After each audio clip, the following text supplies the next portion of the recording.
Hello everyone. तो इस lecture में हम लोग जेई मेन के ऊपर एक मॉक टेस्ट करने वाले हैं जो कि लेटेस्ट पैटर्न पे बेस्ड है। तो ये फुल सिलेबस मॉक टेस्ट है और इसमें 25 क्वेश्चन हैं। जो भी एक मॉक टेस्ट ट्राई करना चाहता है वो डिस्क्रिप्शन में जाके पीडीएफ डाउनलोड करके ट्राई कर सकता है। और जो बिना ट्राई किए वीडियो देखना चाहता है उनसे ये रिक्वेस्ट है कि आप कोई भी क्वेश्चन देख रहे हो स्क्रीन पे, जैसे ये वाला क्वेश्चन है, इसको पॉज करके आप 3 मिनट ट्राई करो। 3 मिनट में नहीं हो उसके बाद ही सोल्यूशन देखो। हो जाने के बाद भी आप देख सकते हो सोल्यूशन, डिपेंडिंग ऑन आपको अगर शॉर्टकट चाहिए होगा या एकदम क्लैरिटी चाहिए होगा थॉट्स में, तो उसके लिए आप सोल्यूशन देख सकते हो। ठीक है, तो चलो स्टार्ट करते हैं सोल्यूशन। तो यहाँ पे क्वेश्चन नंबर 1 में आपको बोला गया है, electron beam used in an electron microscope when excited by a voltage of 20 kilovolt has a de Broglie wavelength of lambda naught. If the voltage increase to 80 then the de Broglie wavelength, ठीक है। तो जब इतना voltage use कर रहे हैं तो de Broglie wavelength इतना है। तो जब वोल्टेज को 4 गुना कर देंगे तो de Broglie wavelength क्या होगा। तो डी वॉल्यूम वेवलेंथ का डिपेंडेंस ऑन वोल्टेज पता होना चाहिए ताकि वोल्टेज 4 गुना हो पे डी वॉल्यूम वेवलेंथ क्या हो पता चल जाए। ठीक है, अब डी वॉल्यूम वेवलेंथ होता है lambda is equal to h by p, और जो पी होता है वो होता है √2m के। और काइनेटिक एनर्जी जो होता है वो होता है चार्ज ऑन इलेक्ट्रॉन का मैग्नीट्यूड इनटू एक्सीलरेटिंग पोटेंशियल, क्योंकि रेस्ट से स्टार्ट कर रहे हैं। ठीक है, तो आप देख सकते हो जो दो केस यहाँ पे कंपेयर किया गया है, खाली डी मतलब एक्सीलरेटिंग वोल्टेज को ही तो चेंज किया गया है। तो एच तो यूनिवर्सल कांस्टेंट है, मास चार्ज ऑफ इलेक्ट्रॉन, सबको चेंज नहीं कर सकते। तो दो केस में क्या वेरी कर रहा है, बस वी। ठीक है, तो अगर दो केस का आप रेशियो लो, फर्स्ट केस का lambda divided by second case का लैम्डा इज इक्वल टू, क्योंकि इन्वर्सली प्रोपोर्शनल है, सेकंड केस का accelerating potential divided by first case का एक्सीलरेटिंग पोटेंशियल, ये टी हो जाएगा। तो सेकंड केस का लैम्डा हो जाएगा फर्स्ट केस का लैम्डा डिवाइडेड बाई 2, यानी ऑप्शन सी। क्वेश्चन नंबर 2 में दो स्टेटमेंट है, लिफ्ट कैन गो अप और डाउन विथ यूनिफॉर्म स्पीड। तो अगर कांस्टेंट स्पीड से जा रहा है और एक ही दिशा में जा रहा है, चाहे अप या डाउन, और है ना, ओ आर वाला और, तो ये ऊपर जा रहा है कांस्टेंट स्पीड से तब भी एक्सेलेरेशन जीरो है, नीचे जा रहा है कांस्टेंट स्पीड से तब भी एक्सेलेरेशन जीरो है। तो फर्स्ट क्वेश्चन का फर्स्ट पार्ट में तो बोला गया है, मतलब सॉरी, फर्स्ट स्टेटमेंट का फर्स्ट पार्ट में तो बोला गया एक्सेलेरेशन जीरो होगा when its weight is balanced by the tension. ठीक है, तो अब चलो, एक्सेलेरेशन जीरो होगा तो नेट फोर्स जीरो होना चाहिए, न्यूटन फर्स्ट लॉ से नेट फोर्स जीरो होगा। तो लिफ्ट के ऊपर दो ही फोर्स है, एक तो रस्सी के कारण टेंशन और दूसरा उसका वेट, है ना। जब मैं लिफ्ट बोल रहा हूँ तो lift along with all it's content, मतलब लिफ्ट के अंदर कोई कार्गो है, कोई मैन है, वो सब लिफ्ट का पार्ट है, उसको मैं सिस्टम नहीं हूँ। जब यहाँ पे लिफ्ट बोला जा रहा है तो उसका मतलब वही है। तो total weight of the system is equal to tension in the cable, सही है। ठीक है, तो एक्सेशन जीरो होगा तो नेट फोर्स जीरो होगा, नेट फोर्स जीरो होगा तो ये जीरो होगा, तो यही तो बोला गया है। जब इस कांस्टेंट स्पीड से ऊपर या नीचे जा रहा होगा तो वेट को बैलेंस कर रहा होगा टेंशन, जो कि सही है। स्टेटमेंट सही है, क्योंकि एक्सेशन जीरो होगा तो टेंशन वेट को बैलेंस करेगा। ठीक है, सो स्टेटमेंट 2 बोला गया है, force exerted by the floor of the lift on the foot of a person standing on it is less then his weight when it is going down with increasing speed. ठीक है, lift is going down with increasing speed, तो नीचे जा रहा है, speed नीचे है और स्पीड बढ़ते जा रहा है, इसका मतलब कि एक्सेलेरेशन नीचे है। ठीक है, अगर स्पीड की वैल्यू बढ़ रही है मतलब एक्सेलेरेशन और वेलोसिटी सेम डायरेक्शन में है, तो इसका मतलब एक्सेलेरेशन डाउनवर्ड है। एक्सेलेरेशन डाउनवर्ड है मतलब नेट फोर्स डाउनवर्ड होगा। नेट फोर्स डाउनवर्ड है मतलब पर्सन के ऊपर दो ही फोर्स तो है। क्या क्या, पर्सन देखो लिफ्ट के ऊपर खड़ा है, मतलब लिफ्ट के फ्लोर पे खड़ा है, लिफ्ट के फ्लोर के कारण पर्सन पे नॉर्मल ऊपर लगेगा और पर्सन पे एमजी ग्रेविटी के कारण नीचे लगेगा। ठीक है, तो अगर नेट फोर्स आपको डाउनवर्ड चाहिए, क्यों, क्योंकि एक्सेलेरेशन डाउनवर्ड चाहिए तो नेट फोर्स डाउनवर्ड चाहिए, तो पर्सन पे नेट फोर्स डाउनवर्ड कब होगा, जब downward force greater than upward force. तो M G greater than N, यानी normal greater less than M G. तो नॉर्मल एम जी से कम होगा, तो अगर मतलब लिफ्ट नीचे एक्सलेट कर रहा होगा तो नॉर्मल एम जी से कम होगा, और वो भी तो यहीं पे लिखा गया ना। तो force exerted by the floor of the lift on the foot of the man, ठीक है, यानी normal is less then his और हर वेट, तो यहाँ भी तो ये लिखा गया है, लेस यानी normal less than M g. ठीक है, तो दोनों स्टेटमेंट सही है, यानी ऑप्शन सी। Question number 3 में t is the time period of a simple pendulum on Earth's surface. Its time period becomes x times t when it's taken to a height 2r, height है above the Earth's surface, then the value of x will be। ठीक है, अब time period होता है 2 पाई √L/g।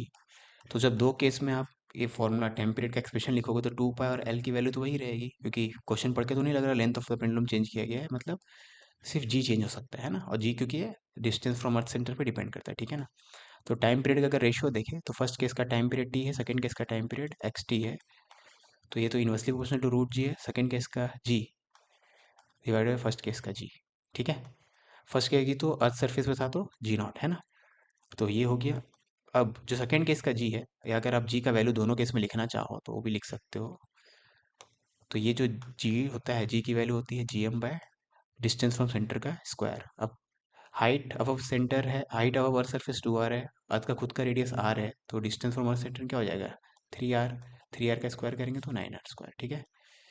और ये हो जाएगा gm बाय फर्स्ट केस में तो अर्थ सरफेस पे है, तो ये हो जाएगा आपका 1/3, ठीक है। तो x की वैल्यू क्या आ जाएगी 3, है ना।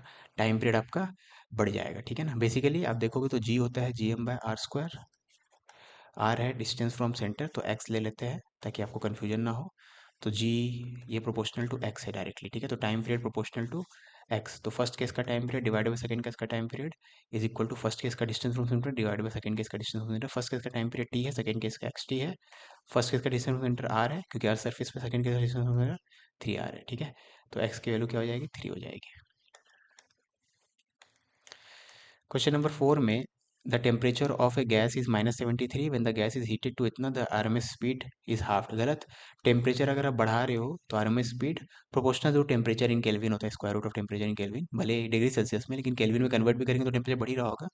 तो आपका आरएमएस स्पीड बढ़ना घटना नहीं चाहिए, बढ़ना चाहिए, तो स्टेटमेंट 1 रॉन्ग है। Product of pressure and volume of an ideal gas is equal to the translational kinetic energy, नहीं। ट्रांसलेशन काइनेटिक एनर्जी आपका होता है 3/2,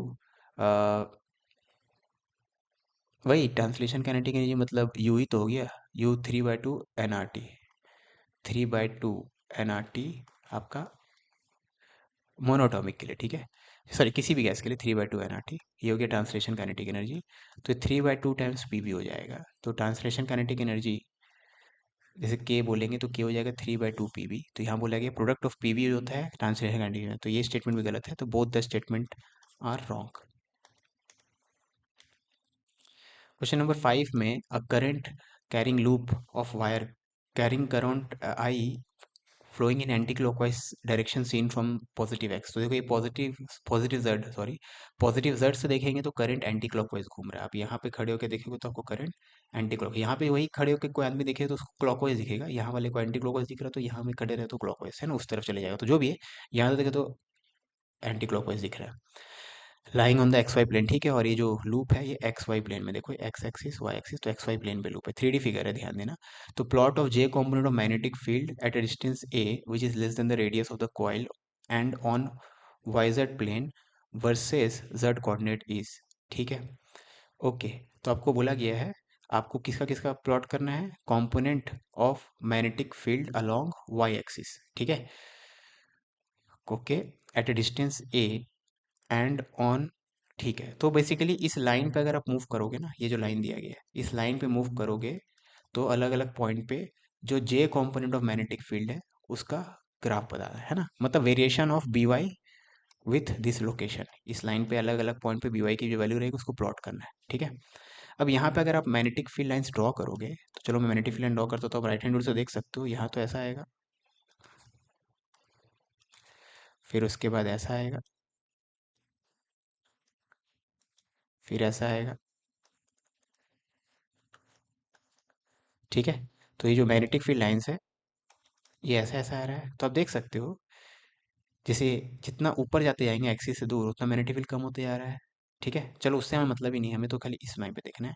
तो जितना उस तरफ जाएंगे उतना मैग्नेटिक फील्ड कम होगा क्योंकि डेंसिटी तो वो घटते आ रहा है ना। यहाँ पे डेंसिटी ज़्यादा है, जितना उधर जाएंगे डेंसिटी कम होते आ रहा है, जितना जैसे उधर इन्फिनिटी चले जाएंगे तो जीरो हो जाएगा, ठीक है ना। और वैसे इस तरफ भी देखेंगे तो जितना पॉजिटिव साइड में जाते जाएंगे उतना डेंसिटी कम होते जाएगा क्योंकि मैग्नेटिक फील्ड लाइन जो है ऐसे करके डाइवर्ज, ठीक है। ओके, तो जेड को बढ़ाएंगे, जेड कोऑर्डिनेट को बढ़ाएंगे तो आपका क्या होने वाला है, आपका मैग्नेटिक फील्ड जो है कम हो रहा है ना। अब हमें तो बी वाई देखना है, नेट मैग्नेटिक फील्ड नहीं देखना है, बस बी वाई देखना है। तो यहाँ पे आप देखो इसको, आप इसको ड्रॉ करोगे, जो यहाँ पे मैग्नेटिक फील्ड लाइन है ऐसा है, ठीक है। टेंजेंट बनाएंगे तो मैग्नेटिक फील्ड पॉइंट इस पॉइंट पे ऐसा पॉइंट कर रहा है, तो इसका एक्स वाला तो ऐसा कॉम्पोनेंट है, जेड वाला कॉम्पोनेंट, लेकिन वाई वाला कॉम्पोनेंट नेगेटिव है। वैसे यहाँ पे आप देखोगे तो मैग्नेटिक फील्ड ऐसा है, तो इसका वाई वाला पॉजिटिव है, तो इसका वाई वाला पॉजिटिव है, इसका वाई वाला नेगेटिव है, ठीक है ना। तो पॉइंट क्या है, पॉजिटिव जेड के लिए बी वाई पॉजिटिव है, नेगेटिव जेड के लिए बी वाई नेगेटिव है। तो जेड पॉजिटिव के लिए बी वाई पॉजिटिव है, जेड नेगेटिव के लिए बी वाई नेगेटिव है, ये दिख रहा है ना। पॉजिटिव जेड पे आप कहीं भी रहोगे तो बी वाई पॉजिटिव मिल रहा है, नेगेटिव जेड में कहीं भी रहोगे तो बी वाई नेगेटिव, लाइन पर नीचे जा रहा है, ठीक है। ओके। दूसरी बात है, जितना दूर जाएंगे जेड एक्सिस पे उतना कम होते जाएगा। तो जेड क्या है, तो ग्राफ घटना चाहिए, मैग्नीट्यूड है ना। तो वैसा कौन सा इसमें हो रहा है, बस इसमें हो रहा है। बस इसी के बेसिस पे आप एलिमिनेट कर सकते हो। देखो ना, बी वाई जब पॉजिटिव हो, जेड पॉजिटिव हो तो बी वाई पॉजिटिव होना चाहिए। यहाँ जेड पॉजिटिव है तो बी वाई पॉजिटिव है, जेड नेगेटिव है तब भी बी वाई पॉजिटिव है, तो ये गलत हो गया। यहाँ भी दोनों जगह पॉजिटिव पॉजिटिव है, गलत हो गया। यहाँ भी दोनों जगह पॉजिटिव पॉजिटिव है, यहाँ भी नेगेटिव है, यहाँ भी पॉजिटिव है। तो ऑप्शन ये वाला सी सही है, ठीक है। क्वेश्चन नंबर 6 में the weight of an object at the surface of earth is 25, the wait of the object at A height of 1600 kilometre, ठीक है। अब अर्थ का सरफेस जो है सेंटर से 6400 किलोमीटर दूर है, 6400। और जिस पॉइंट की बात कर रहे हैं वो पॉइंट अर्थ के सेंटर से 1600 प्लस 1600 यानी 88, क्या बोलेंगे, 80 100 यानी 8000 किलोमीटर दूर है, ठीक है। तो आपको वेट पूछा गया। वेट जो होता है, वेट जो होता है inversely proportional to distance from centre का स्क्वायर, ये होता है ना, ठीक है। तो आपको पूरा देखना है तो वेट होता है एम जी, और जी की वैल्यू होती है G into capital M by distance from centre का स्क्वायर। ये है मास ऑफ ऑब्जेक्ट, ये है मास ऑफ अर्थ या मास ऑफ प्लैनेट जिसकी बात हो रही हो। अब यहाँ पे उस ऑब्जेक्ट को चाहे पास में रखो अर्थ सरफेस के, दूर में रखो, ये वाली चीज़ तो पूरा सेम रहेगी। तो आप बोल सकते हो weight inversely proportional to distance from centre का स्क्वायर, ठीक है। तो weight in first case divided by weight in second case is equal to distance in second case divided by distance in first case का square.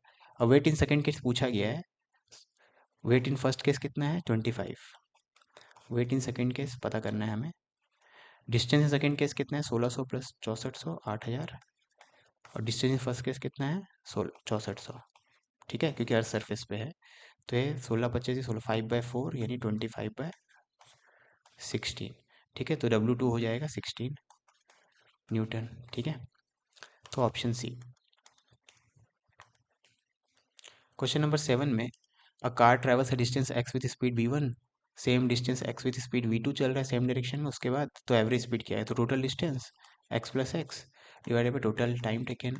तो पहला phase of the journey के लिए x by v1 time लगेगा, दूसरे के लिए इतना। तो 2v1 v2 bye v1 plus v2, तो 2v1 v2 divided by v1 plus v2, option D, ठीक है। क्वेश्चन नंबर 8 में given below two statements, statement A, if dq and dw represent the heat supplied to the system and the work done on the system, तो dw है work done on the system, ठीक है।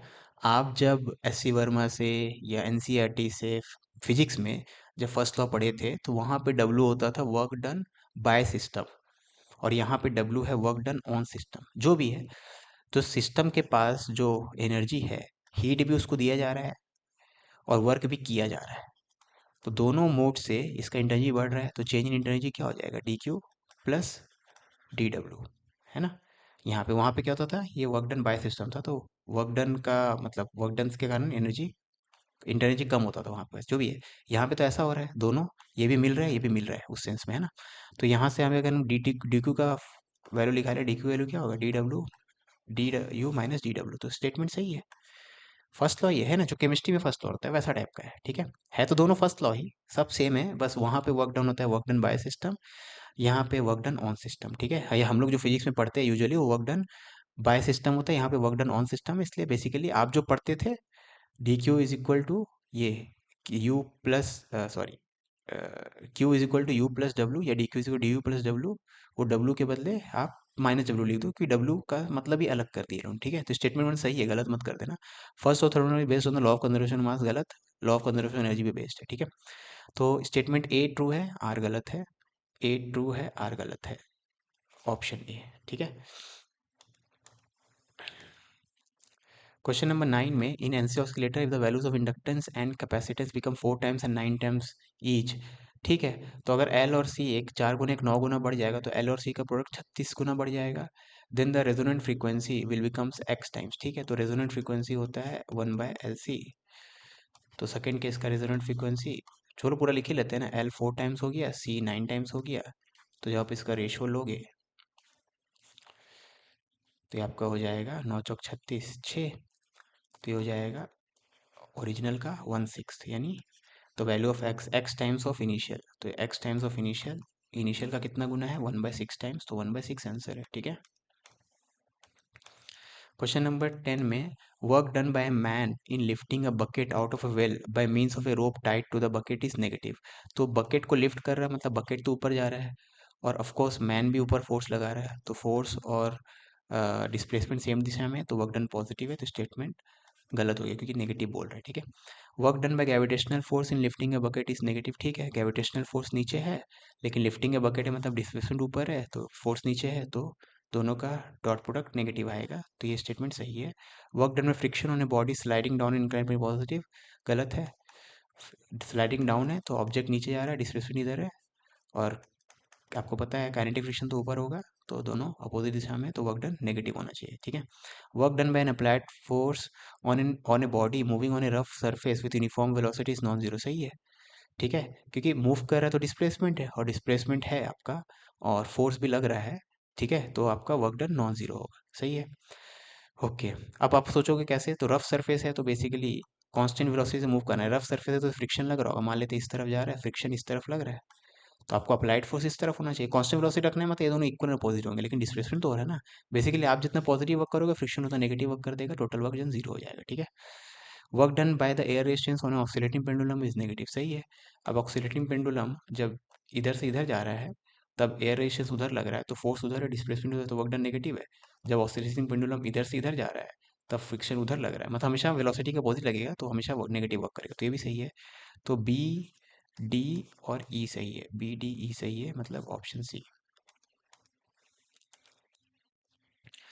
Question number 11 में आपको बोला गया है as shown in the figure in an experiment to determine the Young's modulus the extension load curve is shown. ठीक है, डेल्टा एल वर्सेस टेंशन का ग्राफ दे दिया 45 डिग्री पे, लेंथ दे दिया है, डायमीटर दे दिया है, Young's modulus is found to be इतना, तो यंग्स मॉडुलस क्या है बेसिकली, तो एक्सटेंशन वर्सेस लोड का पहले मैथमेटिकल रिलेशन निकालते हैं, तो एक ही फॉर्मूला मुझे पता है इस चैप्टर में ये। ठीक है, load by delta l by l, है ना, Young's modulus equal to stress by strain, तो यहाँ से डेल्टा एल की वैल्यू हो रही है T L by A Y. ठीक है, अब क्या क्या आप चेंज करो, लोड चेंज करो, मतलब टेंशन वेरी कर रहा है, उसके साथ उसके कारण ये वेरी कर रहा है, बाकी सब कांस्टेंट है। ठीक है, आप देख भी सकते हो वाई एक्सिस पे एक्सटेंशन है, एक्स एक्सिस पे ये है, तो ये स्लोप हो गया, ये स्लोप है ना, ये वाई, ये एक्स, ये एम, स्लोप। तो स्लोप का वैल्यू आपको बोल दिया कि 1045 है, 1045 मतलब स्लोप 1 है, तो L equal to A Y होना चाहिए। ठीक है, तो यंग्स मॉडुलस पूछा गया है, तो यंग्स मॉडुलस है L by cross section area. अब क्रॉस सेक्शन एरिया चलो यहीं पे लिख लेंगे, लेंथ ऑफ द वायर दिया है 125.6 सेंटीमीटर यानी 1.256 metre, divide by area, area हो जाएगा pi into radius square, diameter 4 है मतलब रेडियस 2 है, उसका स्क्वायर करेंगे तो 2 मिलीमीटर, मतलब उसका स्क्वायर करेंगे तो 4 × 10⁻⁶। ठीक है, ओके, अब इसको कैलकुलेट करना है।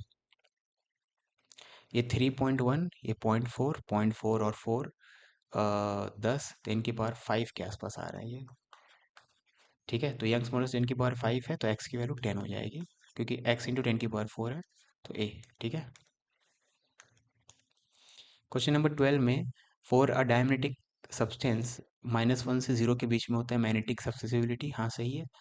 ठीक है, बस यहाँ पे क्या है, हम लोग मैग्नेटिक सब्सिसिबिलिटी के लिए ये वाला सिंबल यूज़ करते थे, यहाँ पे सी यूज़ कर रहा है, बाकी कुछ और कोई फर्क नहीं है। ठीक है, diamagnetic substances when placed in an external magnetic field tend to move from stronger to weaker part, हाँ डायमेटिक तो यही करते हैं ना, फेरोमैग्नेटिक और सॉरी पैरा और फेरो उल्टा करता है, डायमेटिक तो यही करता है ना, स्ट्रॉन्ग से वीक की तरफ जाता है, तो दोनों स्टेटमेंट सही है, बोथ आर ट्रू।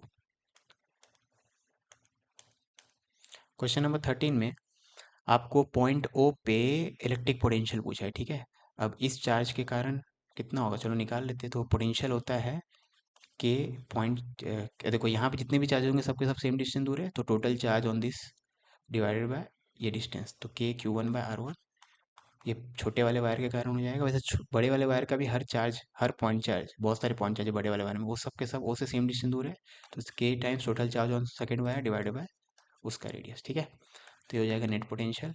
अब चार्ज निकालने के लिए हो जाएगा चार्ज पर unit length into length, length क्या हो जाएगा πr, तो चार्ज के लिए फॉर्मूला यूज़ कर सकते हैं, तो फर्स्ट केस में चार्ज का फॉर्मूला हो जाएगा λ1/r1, λ1 तो सेम, दोनों का सेम ही है, डिवाइडेड बाय R1, और सेकेंड केस में हो जाएगा के λ/r2 डिवाइडेड बाय R2, तो R1 R2 कट जाएगा, के लैम्डा पाए प्लस के लैम्डा पाए, तो हो जाएगा 2 के लैम्डा पाए। के होता है 1/4 पाई एप्सिलॉन नॉट, तो 2 के लैम्डा पाए, तो पाए से पाए कट गया, तो हो जाएगा λ/2 एप्सिलॉन नॉट, यानी ऑप्शन बी। क्वेश्चन नंबर 14 में आपको बोला गया है in Young's double slit experiment the position of fifth bright from the central is 5। ठीक है, अब फिफ्थ ब्राइट पोजीशन होता है किसी भी एन लैम्डा d/d, इससे आपको किसी भी ब्राइट का लोकेशन मिल जाएगा। ठीक है, तो ये है 5 के बराबर, सॉरी फिफ्थ ब्राइट है ना। ओके, तो ठीक है, चलो अभी आगे देखते हैं। The distance between the slits and the screen is 2 and the wavelength of the light use, separation between the slits is, ठीक है, यानी स्मॉल डी पूछा है। ओके, तो ये है वाई, वाई ऑफ ब्राइट ऐसा होता है। अब फिफ्थ ब्राइट का है 0.05 मीटर, 5 सेंटीमीटर है ना, एन की वैल्यू 5 है। ठीक है, और लैम्डा वेवलेंथ दिया हुआ है 600 nanometre into capital D 2 divided by small d. ठीक है, तो ये तो हो जाएगा 100, तो डी की वैल्यू हो जाएगी 1 2 3 4, 4 से यहाँ 5 आ गया, और 6 दूनी 12, इतना मीटर हमें चाहिए माइक्रोमीटर में, तो 120 माइक्रोमीटर। ठीक है, -6 करेंगे, एक जीरो डाल देंगे, 120। क्वेश्चन नंबर 15 में a long solenoid is formed by winding 35 turns per centimetre, if 2 ampere current flows then the magnetic field inside the solenoid. ठीक है, तो मैग्नेटिक फील्ड इनसाइड सोलेनॉइड का फॉर्मूला क्या होता है, B equal to mu naught N I, जहाँ पे N होता है number of turns per unit length. ठीक है, तो म्यू नॉट की वैल्यू तो 4 पाई इंटू 10⁻⁻7 ऐसा यूनिट्स में, number of turns per unit length. अब 1 सेंटीमीटर में 35 टर्न्स है, तो 1 मीटर मतलब 100 सेंटीमीटर में 3500 टर्न्स होंगे। ठीक है, और करंट है 2, तो 35 दूनी 70, तो ये 7000 इंटू 4 पाई इंटू 10⁻⁻7। ठीक है, तो 3 तो 7 को 4 कर देगा, तो 28 पाई इंटू 10⁻⁻4 टेस्ला। अब पाई होता है 22/7, तो 22/7 लिखेंगे तो 88 into 10⁻⁻4 tesla, option D. Question number 16 में photodiodes are used in forward bias usually for measuring light intensity. मुझे कोई आइडिया नहीं इसका, चलो आर में आर पढ़ते हैं। For a PN junction diode at applied voltage V the current in the reverse bias is more than the current in the forward bias for this. अगर आप ठीक है, चलो वी आई करेक्टरिस्टिक इसका आइडिया है, तो वी आई करेक्टरिस्टिक ड्रॉ करो आप, करंट वर्सेस पोटेंशियल का ग्राफ बनाते हो तो ऐसा आता है, और फिर यहाँ पे ऐसे करके रहता है ना, ये माइनस वीजेड जो भी है। ठीक है, जीनर वोल्टेज ब्रेकडाउन वोल्टेज जो भी है ना। अब प्रॉब्लम क्या है, ये मिली एम्पियर में होता है ऊपर में, और नीचे होता है माइक्रो एम्पियर में। ठीक है, तो आपको पहला बात तो रेंज बोला गया है, वी की वैल्यू जो है वो यहाँ से यहाँ के बीच में है, मतलब यहाँ से यहाँ। वी नॉट क्या है, वी नॉट है आपका थ्रेश होल्ड। ठीक है, और वीजेड जो है ब्रेकडाउन। ठीक है, ये नी वोल्टेज बोलते ज़्यादा अच्छा था। एनीवेज, तो अगर ये नी वोल्टेज मतलब जहाँ से करंट जो है पहले तो zero zero almost zero zero रहता है, फिर अचानक से जो बढ़ना स्टार्ट होता है वो नी वोल्टेज। ठीक है, तो उसका दूसरा नाम मुझे नहीं लगता ये होता है, लेकिन अगर वो बोलना चाहते थे ये लोग तो ये नी वोल्टेज है, नी वोल्टेज। ठीक है, आई डोंट नो कि इसका दूसरा नाम थ्रेशोल्ड वोल्टेज होता है कि नहीं, इसलिए मैं इसको अभी बोल रहा हूँ क्वेश्चन ताकि ज़्यादा इंटरेस्टिंग हो, अदरवाइज तो क्वेश्चन में कोई मतलब ही नहीं है। अगर थ्रेशोल्ड वोल्टेज का मतलब ही आपको नहीं पता इस सेमीकंडक्टर के कॉन्टेक्स्ट में, तो क्या मतलब, तो मैं मान ले रहा हूँ नी वोल्टेज की बात करें, मतलब जहाँ से ग्राफ ऐसा होने स्टार्ट होता है ऊपर। ठीक है, ओके, तो यहाँ से यहाँ के बीच में मतलब इस रीजन की बात कर रहे हैं। ठीक है, अब इस रीजन में आपको ग्राफ देख के लगेगा सर ये नेगेटिव वाले वेयर, ठीक है, current in the reverse bias is मोर, तो आपको ग्राफ देख के लगे तो नॉन जीरो करंट है। देख लो ना, ये तो नॉन जीरो करंट है ना, ये तो जीरो करंट है, यहाँ पे ऑलमोस्ट नॉन जीरो, ये नॉन जीरो करंट है, ये तो ऑलमोस्ट जीरो है। ठीक है, लेकिन ध्यान देना, ये मिली एम्पियर में माइक्रो एम्पियर में है, ये मिली एम्पियर मतलब ये 1000 गुना बड़ा है, तो भले मैं इसको बहुत मतलब ऑलमोस्ट ज़ीरो बनाया हूँ, इसको 1000 गुना बड़ा करेंगे तो इससे बड़ा दिखेगा। तो एक्चुअली में कुछ ऐसा है, ये तो भले ऐसा है लेकिन ये ऊपर ऊपर चल रहा है ऐसे ऐसे। ठीक है, तो ये करंट इससे एक्चुअली में बड़ा है, बस इसको 1000 टाइम्स छोटा करके दिखाए तो ऐसा दिख रहा है, जो कि लग रहा है आपको ऑलमोस्ट ज़ीरो है। ठीक है, तो ये गलत है कि आपको बोल दिया रिवर्स बायस का करंट जो है बड़ा होता है इससे, नहीं ये बड़ा होता है, ये छोटा आपको दिखता है क्योंकि ये मिली एम्पेयर में है, फाइल ये माइक्रो एम्पेयर में। तो इसको 1000 गुना मैग्नीफाई करके आप देख रहे हो तब इतना गैप दिख रहा है, मतलब इसको 1000 गुना छोटा करेंगे तब जाके ये दोनों को कंपेयर कर सकते हो। ठीक है, okay. In the light of the above, तो ये तो स्टेटमेंट आर गलत है, तो आर गलत है, R true, R true, R true, R गलत, यानी सी। ठीक है, तो ये मैंने लास्ट टेस्ट में भी किया था, मुझे ये थ्योरेटिकल पोर्शन में ये फोटो डायोड और लाइट एमिटिंग डायोड और सोलर डायोड ये मैंने कहीं पढ़ा नहीं है, तो इसलिए मुझे नहीं पता। लेकिन हाँ, वी आई कैरेक्टरिस्टिक तो पढ़ते हैं हम लोग, तो ये पता है। ठीक है, एप्लीकेशन वाला पार्ट मैंने इसका नहीं पढ़ा है, लेकिन तब भी ये क्वेश्चन बन जाएगा। अगर ये वाला नहीं होता, ये वाला गलत नहीं होता, तब मैं ऑप्शन चूज नहीं कर पाता। वो तो लकीली ये ऑप्शन गलत है, मतलब रीज़न गलत है, इसलिए ऑप्शन चूज कर पाए। ठीक है, वो आपको एनसीईआरटी में वो दो पेज पढ़ना पड़ेगा, बहुत बोरिंग है लेकिन पढ़ना पड़ेगा। 2 या 1.5 पेज का है, photo diode, solar cell, photo cell, वो सब चीज़ें। ठीक है,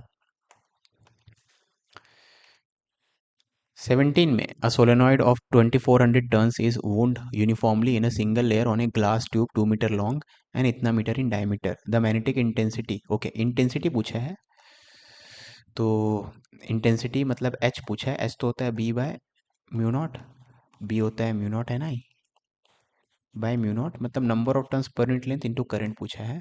तो number of turns per unit length कितना है, 2400 टर्न्स है 2 मीटर लॉन्ग में, तो number of turns divided by length, ये हो गया number of turns per unit length. और करंट कितना है भैया, करंट है 2, तो इसका आंसर हो जाएगा 2400, यानी ऑप्शन ए। ठीक है, क्वेश्चन नंबर 18 में, car is moving with a constant speed of 20 in a circular horizontal track of radius इतना, a bob is suspended from the roof of the car by mass listing the angle made. ठीक है, अब car अगर circular motion कर रहा है तो Bob भी सर्कुलर मोशन कर रहा होगा। ठीक है ना, तो यहाँ पे जो कार है ये अगर इस सर्कल में चल रहा है, तो कार के अंदर जो बॉब है वो भी सर्कल में चल रहा है। ठीक है, अब बॉब कुछ ऐसा दिखेगा आपको, अगर आप ध्यान से देखोगे तो बॉब ऐसा ही क्यों दिख रहा है, क्योंकि बॉब का फ्री बॉडी डायग्राम बनाने तो जो टेंशन है, टेंशन का दो कंपोनेंट है, वर्टिकल वाला टी साइन थीटा, ठीक है, अब थीटा किसके साथ है, angle made with the vertical, तो टी कॉस थीटा ले लेते हैं उसको, वर्टिकल के साथ एंगल जो है इसका, ये आप मान लो थीटा है, तो टी कॉस थीटा। ठीक है, टेंशन का vertical component T cos theta और हॉरिजॉन्टल टी साइन थीटा, और ग्रेविटी तो वर्टिकली डाउनवर्ड एक्ट करेगा, और ये सर्कल का सेंटर। ठीक है, अब यूनिफॉर्म सर्कुलर मोशन हो रहा है, ठीक है, कांस्टेंट स्पीड है, तो यूनिफॉर्म सर्कुलर मोशन में नेट फोर्स टुवर्ड सेंटर होता है, मतलब ये दोनों तो एक दूसरे को बैलेंस करेंगे, तो टी कॉस थीटा तो पक्की बात है एम जी को बैलेंस कर रहा है, and net force toward centre is equal to mass into centripetal acceleration v square by r. अगर इनको रेशियो ले तो टैन थीटा मिल जाएगा आपको, टैन थीटा मिल जाएगा v square by r g. तो ये फॉर्मूला याद कर सकते हो, वी है किसी स्पीड से ऑब्जेक्ट घूम रहा है सर्कल में, जो कि कार के स्पीड के बराबर होगा, बॉब का speed, radius of circle, acceleration to gravity. ठीक है, तो वी की वैल्यू है 20, तो 20 square divided by radius, radius है 40√3 इंटू जी, तो ये तो 1/√3 हो जाएगा, तो टैन थीटा 1/√3 है, मतलब थीटा आपको हो जाएगा 30 डिग्री, 30 डिग्री मतलब पाई/6। ठीक है, क्वेश्चन नंबर 19 में, the distance between two plates of a parallel of a capacitor is d, यानी पैरेलल प्लेट कैपेसिटर होगा, and its capacitance is C1 when air is the medium between the plates. Okay, तो air जब है तब capacitance C1 है, metal piece of thickness 2D/3 and of some same area is introduced. ठीक है, okay, that capacitance become C2, तो C1 C2 का ratio क्या है। ओके, तो फर्स्ट केस में एयर है, तो एयर है तो कैपेसिटेंस हो जाएगा एप्सिलॉन नॉट A/D। ठीक है, आप डायरेक्टली चलो ऐसे कर सकते, चलो ऐसे ही करते हैं, चलो सिंपल, सबको ज़्यादा लोगों को समझ में आएगा, जो मैं पहले सोचा था वैसे ही करते हैं। C2, अब सेकेंड केस को आप ड्रॉ करोगे तो कुछ ऐसा है। ठीक है, 2/3 में तो आपने मेटल पुट कर दिया, इतने रीजन में मेटल पुट कर दिया। ठीक है, ये बस 1/3 जो है ये एयर है, बाकी 2/3 में अपने मेटल पुट कर दिया। ठीक है, ओके, अब मेटल पुट करने से फ़र्क क्या पड़ता है, मेटल में तो पूरा आपका क्या बोलते हैं पोलराइजेशन आ जाएगा कंप्लीट, मतलब नेगेटिव चार्ज जितना प्लस है यहाँ पे तो उतना माइनस यहाँ आ जाएगा, ठीक है। और जितना माइनस है यहाँ पे उतना प्लस यहाँ आ जाएगा। तो पॉइंट क्या है, यहाँ पे इलेक्ट्रिक फील्ड जीरो हो जाएगा। तो ये वाला गैप जो है इसके में कोई पोटेंशियल डिफरेंस नहीं रहेगा, इसके अक्रॉस पोटेंशियल डिफरेंस जीरो है, ठीक है। जो पोटेंशियल डिफरेंस होना है यहीं पे रहना है ना। और इन द फर्स्ट केस ये क्यू था, ये माइनस क्यू था। तो इसके अक्रॉस पोटेंशियल डिफरेंस अगर पहले केस का पोटेंशियल वी नॉट था, अब पोटेंशियल डिफरेंस कितना हो जाएगा, वी नॉट बाई थ्री। क्यों? क्योंकि पहले हर जगह इलेक्ट्रिक फील्ड था, अब तो बस इतने रीजन में इलेक्ट्रिक फील्ड है। यहाँ तो मेटल है ना, मेटल वाले रीजन में तो इलेक्ट्रोस्टैट में इलेक्ट्रिक फील्ड नहीं होगा, तो इस रीजन में तो इलेक्ट्रिक फील्ड जीरो है। सिर्फ one third of the length में इलेक्ट्रिक फील्ड है कंपेयर टू जो भी पहले जितना लेंथ था उसका वन थर्ड में है, तो पोटेंशियल डिफरेंस वन थर्ड हो जाएगा, ठीक है। ओके, अब फिर ठीक है, चलो वैसे ही अगर मैं ऐसे समझा दिया हूँ तो यही कर लेते हैं। C1 C2 करके भी कर लेंगे। अब ये वाला डायग्राम बना है तो ये कर लेते हैं ना। तो ये C1 है, ये C2 है। अब Q is equal to C V होता है। अब दोनों केस में चार्ज ऑन द कैपेसिटी तो सेम है, ठीक है। तो Q दोनों केस में सेम है, तो C inversely proportional to V, ठीक है। या C1 पहले केस का CV के निकालो, पहले केस का CV इक्वल टू दूसरे केस का CV, ठीक है। पहले केस का C है C1, पहले केस का पोटेंशियल डिफरेंस V नॉट, दूसरे केस का C है C2, दूसरे केस का पोटेंशियल डिफरेंस वन थर्ड। तो C2 बाय C1 आपका हो जाएगा 3, ठीक है। कैपेसिटेंस 3 गुना हो जाएगा, है ना। ओके, अगर जिसको इससे नहीं समझ में आया ये चार्ज वार्ज वाले तरीके जो पैरेलल सीरीज उसे करना चाहते हैं तो वैसे कर सकते हैं। चलो वैसे कर लेते हैं। तो पूरा वैक्यूम है डी, तो epsilon naught A by D, ये पहले केस का कैपेसिटेंस, ठीक है। पूरा एयर है या वैक्यूम जो बोलना है बोलो। सेकेंड केस में आपने मतलब सेकेंड केस में आपने क्या किया, ये D/3 रीजन में एयर रहने दिया, बाकी फिल कर दिया मेटल से, ठीक है। ओके, अब कैपेसिटेंस का फॉर्मूला क्या होता है, कैपेसिटेंस होता है चार्ज जो दिए होंगे डिवाइडेड बाय पोटेंशियल डिफरेंस। तो पोटेंशियल भी करेंगे तो वैसे आ जाएगा, तो आपको सीरीज पैरेलल से करना है तो इसका कैपेसिटेंस देखें अगर, तो इसका कैपेसिटेंस कितना है, इसका कैपेसिटेंस इन्फानाइट है, ठीक है। और इसका कैपेसिटेंस है आपका epsilon naught A by d, ठीक है, यानी 3C1। तो इस वाले पोर्शन का कैपेसिटेंस हो गया 3C1 और इस वाले कैपेसिटेंस हो गया इन्फानाइट। तो इसको मैं C2 नहीं बोलूँगा, नहीं तो आप कंफ्यूज हो जाओगे। इस वाले पोर्शन का 3C1 हो गया, इस वाले पोर्शन का कैपेसिटेंस हो गया इन्फिनिटी, ठीक है। क्योंकि कोई पोटेंशियल डिफरेंस ही नहीं है ना, यहाँ पे कोई पोटेंशियल डिफरेंस पूछे इन दोनों प्लेट के बीच में तो क्या बोलोगे, जीरो, ठीक है। तो अगर ये दोनों पैरेलल में है तो पैरेलल में कैसे होता है, सी इक्वलेंट निकालते हैं। तो सी इक्वलेंट तो इस पूरे चीज़ का आप C2 बोल रहे हो, तो 1/C2 is equal to 1/C1 plus 1 by ये वाला C, इसका C, ठीक है। तो ये हो जाएगा 1/3C1। तो जिसको सीरीज पैरेलल से करना है ऐसे करो, तो C2 इक्वल टू 3C1, तो C2/C1 इतना आ जाएगा, ठीक है। क्वेश्चन नंबर 20 में rotation of earth shows effect on value of acceleration to gravity. सही बात है, effect of rotation on the value of g at the equator is maximum. हाँ, ये तो सही बात है। तो ये अगर अर्थ है, ये एक्सिस रोटेशन है, इसके आउट ओमेगा से घूम रहा है, तो सबसे ज़्यादा इफेक्ट इक्वेटर पे आता है। यहाँ पे जी की वैल्यू अगर रोटेशन नहीं होते रहता तब तो जी नॉट होता है, रोटेशन के साथ हो जाएगा विदाउट रोटेशन वाला माइनस ओमेगा स्क्वायर आर। लेकिन रोटेशन के साथ, क्योंकि ये पॉइंट तो अभी भी रेस्ट पे ही है, पहले भी रेस्ट पे था, विदाउट रोटेशन भी अभी भी, क्योंकि एक्सेस रोटेशन यहीं से पास हो, अभी रेस्ट पे, तो यहाँ भी इतना है। तो यहाँ कोई इफेक्ट नहीं आया पोल पे, इसको पोल बोलते हैं, इसको पोल बोलते हैं। इक्वेटर पे सबसे ज़्यादा इफेक्ट आया है, ठीक है। तो ये बात सही है। बाकी सब में इसके बीच का आएगा, सबसे कम यहाँ पे सबसे ज़्यादा डिक्रीमेंट है, यहाँ पे नो डिक्रीमेंट है। बाकी जैसे जैसे इस तरफ जाते हैं इक्वेटर तरफ जी की वैल्यू घटते जाएगी, ठीक है। तो दोनों स्टेटमेंट सही है, तो both statement are true, option C. Question number 21 में पार्टिकल ऑफ मास इतना एग्जीक्यूट एसएचएम विद फोर्स इतना, पार्टिकल अटेन्स मैक्सिमम स्पीड इतना ड्यूरिंग इट्स ऑक्सीलेशन। तो एम्पलीट्यूड पूछा है, ठीक है। तो मैक्सिमम स्पीड होता है ओमेगा टाइम्स एम्पलीट्यूड। तो आपको ओमेगा निकालना है तो एम्पलीट्यूड मिल जाएगा। ओमेगा कैसे निकालेंगे, ये जो है ये होता है फोर्स कांस्टेंट, क्या होता है एम ओमेगा स्क्वायर, तो ये एम ओमेगा स्क्वायर के बराबर होगा, ठीक है। तो ओमेगा हो जाएगा 36 बाय मास का स्क्वायर रूट, मास है 0.25 यानी 1/4। तो इसका स्क्वायर रूट करेंगे तो ये 6×2 = 12, ठीक है। तो ओमेगा हो गया 12, तो एम्पलीट्यूड हो जाएगा 6/12। ओमेगा 12 है, उसको यहाँ पुट कर दो, एम्पलीट्यूड हो जाएगा 6/12। सेंटीमीटर में है तो ये तो मीटर में है, सेंटीमीटर में आपका 50 सेंटीमीटर, ठीक है। हाफ मीटर यानी 50 सेंटीमीटर, तो ऑप्शन हो जाएगा 50। क्वेश्चन नंबर 22 में as shown in figure a combination of thin, ठीक है, जो भी ऐसे ऐसे करके दिया गया 40 सेंटीमीटर है, दोनों का रिफ्रैक्टिव इंडेक्स इतना है। Okay, due to the image of the object formed is at a distance इतना फ्रॉम, ठीक है, इससे कितनी दूर पे फाइनल इमेज बन रहा है, बेसिकली ये पूछा है। ठीक है, तो मैं इसमें कोई ऐसा कलर लेता हूँ जिससे दोनों जगह लिख सकूँ। ठीक है, तो इसका फोकल लेंथ को F1 बोल देते हैं, इसका फोकल लेंथ को F2 बोल देते हैं। तो पहले F1 की वैल्यू निकालते हैं। तो 1/F1, ठीक है, म्यू -1 1/R1, पहले सरफेस का इन्फिनिटी, -1 दूसरे सरफेस का रेडियस वगैरह पॉजिटिव में आएगा, सॉरी, प्लस इसका रेडियस, रेडियस 30। ठीक है, तो ये 0.75 मतलब 3/4 यानी 40। तो F1 की वैल्यू आ गई -40। ठीक है, वही लॉजिक से आप F2 निकालोगे तो सब चीज़ सेम रहेगा, एक्सेप्ट प्लस में आ जाएगा। तो F2 में पहला सरफेस का +30 है, दूसरे का इन्फिनिटी। स्ट्रेट सरफेस है मतलब रेडियस ऑफ कर्वेचर इन्फानाइट। ठीक है, तो F2 की वैल्यू +40, तो F1 -40 सेंटीमीटर, F2 +40 सेंटीमीटर। ठीक है, ओके, अब इसको थोड़ा रब कर लेते हैं।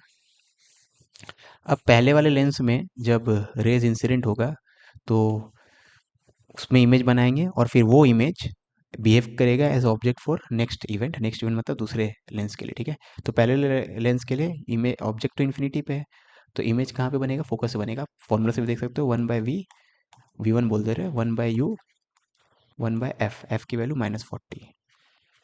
ठीक है, तो v1 की वैल्यू -40, तो नेगेटिव साइड में 40 सेंटीमीटर दूर, यहाँ से 40 सेंटीमीटर दूर यहाँ पे इमेज बनेगा। ठीक है, तो नेगेटिव साइड में 40 सेंटीमीटर दूर। अब इसको भूल जाओ क्योंकि इसका इफेक्ट था, जो इन्फिनिटी से रे आ रहा था उसको यहाँ पे कन्वर्ज या अपियर टू कन्वर्ज, जो भी है ये करना। ठीक है, या अपियर टू डाइवर्ज, जो बोलना है बोलो। तो इस पॉइंट, अब this will act as image object for this, तो इसके लिए ऑब्जेक्ट कितनी दूर पे है, 40 + 40 80। ठीक है, तो इस लेंस के लिए इसको भूल जाओ आप, ये ऑब्जेक्ट जो है 80 पे है, -80 पे है बेसिकली। तो 1/v -1/u, u की वैल्यू -80, इस लेंस के लिए ऑब्जेक्ट ये है। ठीक है, इज इक्वल टू 1/ इसका फोकल लेंथ 40। याद रखना, पहले जब यूज़ किया तो फोकल लेंथ इसका यूज़ करेंगे क्योंकि पहले इसमें इमेज निकाले थे, अब इसमें निकाले। ठीक है, तो 1/v2 इक्वल टू 1/40 - 1/80 यानी 1/80। तो v2 की वैल्यू हो जाएगी 80 सेंटीमीटर। ठीक है, तो final image is at a distance of 80 from convex lens. ठीक है, +80 है, 2/80 -1/80 1/80, हाँ 80 आया। ठीक है, कहीं कोई कैलकुलेशन मिस्टेक हो तो मुझे बता देना। An object of mass m initially at rest on a smooth horizontal plane starts moving under the action of a force 2 Newton. Okay, in the process of its linear motion, the angle theta between the direction of force and the, ठीक है, basically force जो लगा रहे हैं variable angle पे लगा रहे हैं, और जो एंगल जो है distance move by the object पे ऐसे डिपेंड कर रहा है, जहाँ पे के कांस्टेंट है। तो kinetic energy of the object will be इतना। ठीक है, तो वैल्यू ऑफ एन। ओके, तो एक्स डिस्टेंस चलने के बाद काइनेटिक एनर्जी अगर का एक्सप्रेशन अगर ऐसा है तो ठीक है, तो चलो देखते हैं ना। काइनेटिक एनर्जी निकालने के लिए वर्क के थ्योरम यूज़ करते हैं। तो changing kinetic energy, final kinetic energy minus initial, initially तो रेस्ट पे था, changing kinetic energy equal total work done, total work done. तो F cos theta D X. ठीक है ना, एफ और डिस्प्लेसमेंट अलॉन्ग एक्स को मतलब इंटीग्रल फॉर्म में लिखे तो स्मॉल डिस्प्लेसमेंट डीएक्स के लिए फोर्स का कितना कॉम्पोनेंट आएगा, एफ कॉस थीटा, और तो कोई फोर्स है ही नहीं यहाँ पे। ठीक है, बाकी फोर्सेस का वर्क डन जीरो होगा, नॉर्मल का जीरो, एमजी का जीरो। ठीक है, तो यही टोटल वर्क डन होगा, ये 0 से एक्स तक करना है हमें। ठीक है, अब जो एफ है वो है, सॉरी, कॉस थीटा। एफ तो आपका एफ क्या है, 2 न्यूटन, एफ 2 कॉन्स्टेंट है। कॉस थीटा, थीटा है के एक्स, या चलो इसको कॉस थीटा ही रहने दे, डी एक्स की वैल्यू लिखते हैं। तो थीटा है के एक्स, तो डी थीटा है के डी एक्स। ठीक है, तो डी एक्स की वैल्यू हो जाएगी डी थीटा बाय के, है ना। अब ये 0 to x है तो मान लेते हैं 0 से थीटा तक है। ठीक है, तो 2/k कॉस थीटा का इंटीग्रेशन आपको साइन थीटा दे देगा। तो आपका फाइनल करंट एनर्जी ऐसा है, 2 sin θ/k। तो 2 sin θ/k, तो n की वैल्यू क्या हो जाएगी 2। ठीक है, 24 में the distance between to consecutive points with phase difference इतना इन अ वेव ऑफ फ्रीक्वेंसी इतना ही इतना। ठीक है, अब दो पॉइंट्स के बीच का सेपरेशन इतना है, मतलब डेल्टा एक्स की वैल्यू अगर से है तो उन दोनों पॉइंट्स के बीच, मतलब उन दोनों पॉइंट्स के बीच में जो फेज डिफरेंस है वो 30 डिग्री का, मतलब पाई/6 का है। ठीक है, तो आपको फेज डिफरेंस और पाथ डिफरेंस के बीच का रिलेशन तो पता है ना, ये होता है 2 पाई/लैम्डा इंटू पाथ डिफरेंस। तो डेल्टा फाई है पाई/6, ये 2 पाई बाय वेवलेंथ दिया है नहीं दिया, ठीक है, निकल जाएगा वहाँ से, इंटू डेल्टा एक्स है 6। ठीक है, तो यहाँ से 6×2=12, तो लैम्डा की वैल्यू हो जाएगी 6×6=36, तो लैम्डा हो गया 72 मीटर्स। अब आपसे पूछा गया है velocity of wave, velocity of होता है वेवलेंथ इंटू फ्रीक्वेंसी, तो 72 इंटू फ्रीक्वेंसी, फ्रीक्वेंसी है 500।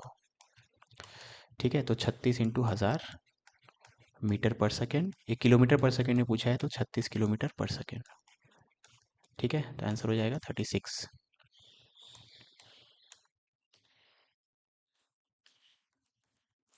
25th में, चलो इसको रब कर लेते हैं।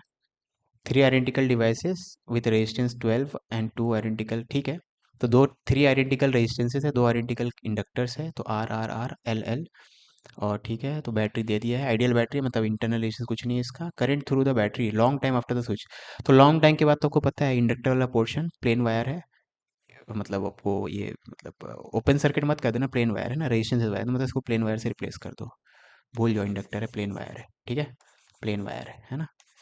तो ये आर आर आर तीनों क्या हो गया, पैरेलल में हो गया, क्योंकि ये तो प्लेन वायर है, तो ये पैरेलल। ठीक है, पैरेलल मतलब पूरे का इक्विवेलेंट हो जाएगा R/3।